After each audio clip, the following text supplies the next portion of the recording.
Hello student, मैं हूँ रीना। आप देख रहे हैं रीना एकेडमी चैनल। आप सभी का मेरे चैनल पर स्वागत है। मैं अपने आज के इस वीडियो में आपके लिए लाई हूँ कक्षा 5 हिंदी व्याकरण का पाठ नंबर 16 अनेकार्थी शब्द के संपूर्ण प्रश्न अभ्यास। तो आप सभी अंत तक बने रहे हमारे साथ इस वीडियो में। इस वीडियो के अंत तक आपको इस पाठ संबंधित संपूर्ण प्रश्न अभ्यास या अभ्यास कार्य देखने को मिलेंगे। तो आइए हम इसके प्रश्न अभ्यास को कर लेते हैं। सबसे पहले इसमें है बहुविकल्पीय प्रश्न। तो दिए गए विकल्पों में से सही शब्द के सही अर्थ पर सही का निशान लगाइए। यानी यहाँ पर कुछ शब्द दिए गए हैं, तो उन शब्दों का जो सही अर्थ बताने वाले शब्द उसी पे हमको सही का निशान लगाना है। तो देख लेते हैं। पहला शब्द क है गुरु। तो गुरु का अर्थ इन 4 ऑप्शन में से, यहाँ पे जो भी 4 ऑप्शन दे रखे हैं उसमें से गुरु का अर्थ है शिक्षक। तो क वाले का पहला सही, यहाँ पे हम सही का निशान लगाएंगे। ख है। नेक्स्ट है हमारा नग। यहाँ पे नग में जो भी शब्द दे रखे उसमें से हमें ढूंढना जो सही अर्थ वाला शब्द है। तो नग का सही अर्थ वाला शब्द है पहाड़, यानी ख का दूसरा सही जिसपे हम सही का निशान लगाएंगे।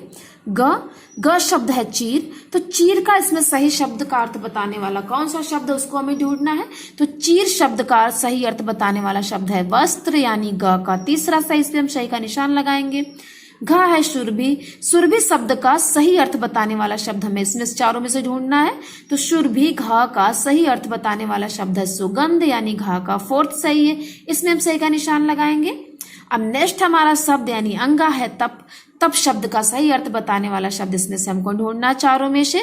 तो इसमें कौन सा सही शब्द है। तो अंगा वाले का सही अर्थ बताने वाला शब्द है साधना, यानी अंगा का तीसरा सही, इसमें हमने सही का निशान लगाया। अब नेक्स्ट है हमारा अति लघु उत्तरीय प्रश्न। प्रश्न नंबर 2, रेखांकित शब्द किस अर्थ में प्रयुक्त किया गया है लिखिए। यानी जो अंडरलाइन किया हुआ वर्ड है किस अर्थ में प्रयोग इसका हुआ है, यही हमको इसका अर्थ लिखना है। तो पढ़ लेते हैं। वाक्य है श्री कृष्ण श्याम वर्ण के हैं। तो यहाँ पे वर्ण का अर्थ हमें लिखना है। तो वर्ण का अर्थ होगा स्टूडेंट रंग, यानी श्री कृष्ण श्याम रंग के, यानी सांवले रंग के थे। तो वर्ण का अर्थ हमने यहाँ पे लिखा है रंग। अब नेक्स्ट है दूसरे का ख।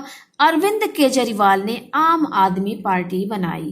तो यहाँ पे आम शब्द का अर्थ क्या होगा वही हमें लिखना है। तो यहाँ पे आम तो एक प्रकार का फल होता है, लेकिन यहाँ पे इसका दूसरे अर्थ में प्रयोग हुआ है। आम का अर्थ यहाँ पे होगा साधारण। तो हमारा वाक्य क्या हो जाएगा, अरविंद केजरीवाल ने साधारण आदमी पार्टी बनाई है। अब नेक्स्ट हमारा सेंटेंस है सूर्य पूर्व में उगता है। तो यहाँ पूर्व शब्द के नीचे अंडरलाइन किया गया। तो यहाँ पे पूर्व शब्द का अर्थ क्या है। तो पूर्व शब्द का अर्थ यहाँ पे होगा एक दिशा, यानी डायरेक्शन। तो सूर्य एक दिशा पूर्व में उगता है। अब नेक्स्ट है घ। धरती अंबर ईश्वर की कृति है। यानी धरती सबको पता है जमीन, अंबर, यहाँ पे अंबर का हमको अर्थ लिखना। तो अंबर का अर्थ यहाँ पे होगा आकाश। तो धरती और जो आकाश है वो ईश्वर की कृति, यानी ईश्वर ने उसको बनाया है। अब नेक्स्ट है अंगा। तुम्हें कठोर दंड दिया जाएगा अपराधी। तो यहाँ पे दंड का हमको अर्थ लिखना है। तो दंड का अर्थ यहाँ पे हो जाएगा सजा, यानी कोई अपराधी है जिसको सजा देने की बात कही जा रही है। अब नेक्स्ट है हमारा वाक्य श्री कृष्ण ने सुदामा के पद धोए। तो यहाँ पे पद का हमको अर्थ लिखना है। तो पद का अर्थ हमारा हो जाएगा पैर, यानी श्री कृष्ण ने सुदामा के पैर धोए। तो इस तरह से वर्ण का अर्थ रंग, आम का साधारण, पूर्व का एक दिशा, अंबर का आकाश, दंड का सजा और पद का पैर, ये होगा हमारे आंसर। नेक्स्ट है हमारा लघु उत्तरीय प्रश्न नंबर 3। निम्नलिखित शब्दों का वाक्यों में इस प्रकार प्रयोग कीजिए कि उनके दो भिन्न यानी अलग अर्थ अस्पष्ट हो जाएं। यानी यहाँ पे कुछ शब्द दे रखे स्टूडेंट, उन शब्दों के हमें अलग अलग अर्थ लगाते हुए उनका वाक्य बनाना है। तो यहाँ पे पहला शब्द है नग। नग शब्द के 2 अर्थ, एक है नगीना, दूसरा है पेड़। तो इसका हमने वाक्य बनाया, मेरी दादी के पास बेशकीमती नग अर्थात नगीना है। हमारा दूसरा वाक्य है मैदान में आम के बड़े बड़े नग यानी पेड़ हैं।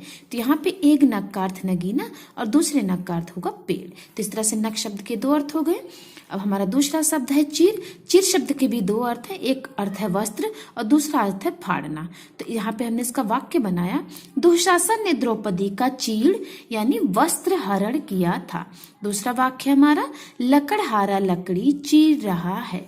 अब नेक्स्ट शब्द है हमारा कुल। कुल शब्द का भी 2 अर्थ है, एक अर्थ है समस्त, दूसरा अर्थ है वंश। तो यहाँ पे हमने इसका वाक्य बनाया, मैंने कुल अर्थात समस्त प्रश्नों का उत्तर दे दिया है। यहाँ पे हमारा क्या वाक्य है, मैंने कुल अर्थात समस्त प्रश्नों का उत्तर दे दिया है। दूसरा वाक्य हमारा, राम क्षत्रिय कुल यानी वंश में जन्मे थे। तो इस तरह से कुल शब्द के भी दो अर्थ हो गए।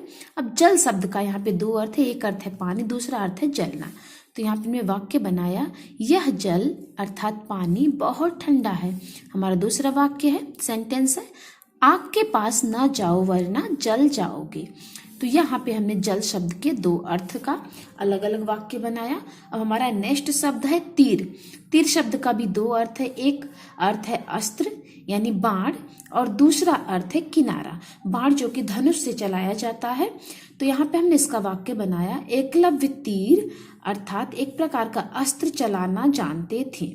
और दूसरा अर्थ है किनारा, तो इसका हमने वाक्य बनाया, आगे नदी का तीर अर्थात किनारा है। अब हमारा नेक्स्ट शब्द है फल। फल शब्द के भी दो अर्थ है, एक अर्थ है नतीजा, दूसरा अर्थ है फल यानी जो खाने वाले फल होते हैं। तो इसका हमने वाक्य बनाया, मेहनत का फल अर्थात परिश्रम का कार्य मीठा होता है, अर्थात मेहनत का जो नतीजा होता है, जो परिणाम होता है वो बहुत ही मीठा होता है। और दूसरा जो हमने अर्थ लगाया फल का फल यानी फ्रूट जो खाने वाले होते हैं, तो आम का फल बहुत स्वादिष्ट होता है। स्टूडेंट, अब हम इन शब्द के जो है अर्थ पहले देख लेते हैं। नग, नग शब्द का हमने वाक्य प्रयोग किया। यहाँ पे एक नग का अर्थ निकला नगीना, दूसरा अर्थ है पेड़। और चीर, चीर शब्द के भी दो अर्थ है, एक जो है अर्थ है वस्त्र यानी कपड़ा, दूसरा अर्थ है फाड़ना। अब नेक्स्ट है हमारा कुल। कुल शब्द के भी दो अर्थ है, समस्त और दूसरा वंश।